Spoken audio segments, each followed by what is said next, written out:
Praktik mengoplos beras dengan bahan kimia berbahaya sudah berlangsung lama. Berikut hasil penelusuran tim kami di salah satu kabupaten penghasil beras terbesar di Jawa Barat.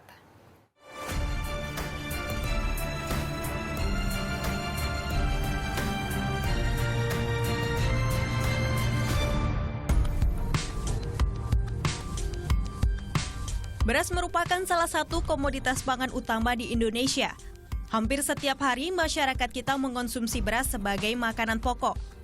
Tak heran jika Indonesia menduduki posisi pertama sebagai negara dengan konsumsi beras terbanyak di dunia. Berdasar data dari Badan Pusat Statistik, dalam 1 tahun konsumsi beras di Indonesia mencapai 114 kg per tahun per orang atau sekitar 28 juta ton per tahun secara nasional. Akhir bulan lalu, masyarakat dikejutkan dengan kabar beredarnya beras plastik di pasaran. Isu ini berkembang setelah Dewi Septiani menemukan beras plastik.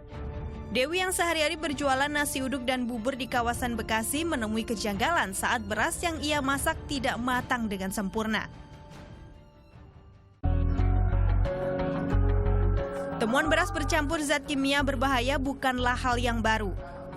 Sebelum isu beras plastik mencuat, fenomena beras mengandung pemutih lebih dahulu beredar di pasaran.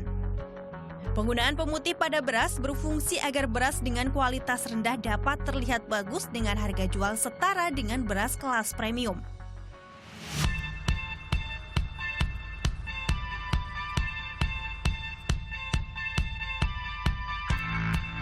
Untuk membuktikan keberadaan beras berbahaya, tim liputan kami mencoba menelusurinya ke salah satu kabupaten penghasil beras terbesar di Jawa Barat. Kami pun berhasil menemui seorang mantan pengusaha penggilingan padi. Ia menuturkan bahwa praktik penyampuran beras dengan bahan kimia berbahaya telah berlangsung sejak lama. Kalau di sini rata-rata pada pakai pemutih ini nggak sih? Hampir semuanya buat pasar sana. Karena untuk ya kualitas lah, ngomongnya kan kualitas makar dari sisi kesehatan nggak tahu ya. Sekarang tuh pakai obat yang dari Jember katanya, dengar sih. Nggak tahu obat apa. Kalau dulu lebih ekstrim lagi kan pakai zat kayak gitu, kayak tawas, terus obat-obat zat kimia lah dulu.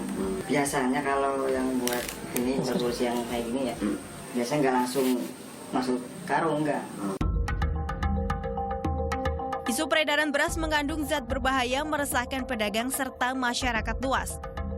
Ayong, salah satu penjual beras di Pasar Cipinang, Jakarta Timur, mengaku sangat terdampak dengan kabar miring ini. Namun, Ayong memastikan beras yang dijualnya aman untuk dikonsumsi. Kedua juga emang gak usah khawatir, selalu kalau beras datang dari daerah, selalu kita sortir satu-satu. Colokin satu-satu, kayak sini kan turunin beras, kita sortir satu-satu. Jadi colokin, lebih hati-hati, kalau berasnya aneh atau mencurigakan pasti kita tolak.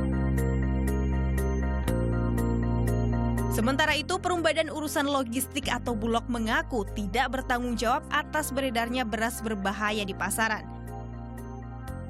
Pada saat masuk, barang itu diperiksa kualitasnya sesuai persyaratan Inpres nomor 5 2015 dan nanti disimpan.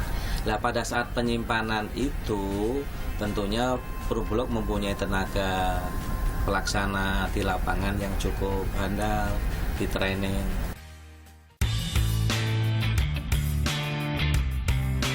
Masyarakat mestinya tidak perlu terlalu resah dengan kabar peredaran beras berbahaya di pasaran. Teliti sebelum membeli dan mengetahui perbedaan antara beras berbahaya dengan beras baik menjadi kunci masyarakat terhindar mengkonsumsi beras tidak layak. Untuk mengetahui perbedaan beras berbahaya dengan beras baik, kami memiliki beberapa tips. Beras yang baik biasanya berwarna putih kelabu sedikit kusam dan kesat saat digenggam. Bau beras layak konsumsi ini pun sangat khas dan jika direndam airnya terlihat agak bening.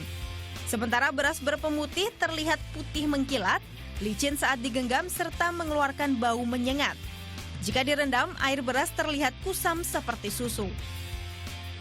2 butir beras digeser kemudian ada bubuk yang lepas, itu perlu hati-hati. Berarti pemutihnya di situ kan. Kalau tadi pelicin pewangi. Kalau pemutih itu lihat fisiknya, kemudian digeserkan di 2 butir dibeginikan, kalau dia ada yang barang yang jatuh, saya pikir itu pemutih. Terkait fenomena beras berbahaya, pemerintah mestinya punya regulasi yang jelas tentang kontrol kualitas beras yang hendak dipasarkan. Aparat hukum juga dituntut tegas dan memberi hukuman setimpal bagi setiap pelaku pengoplos beras. Tim Liputan melaporkan untuk NET.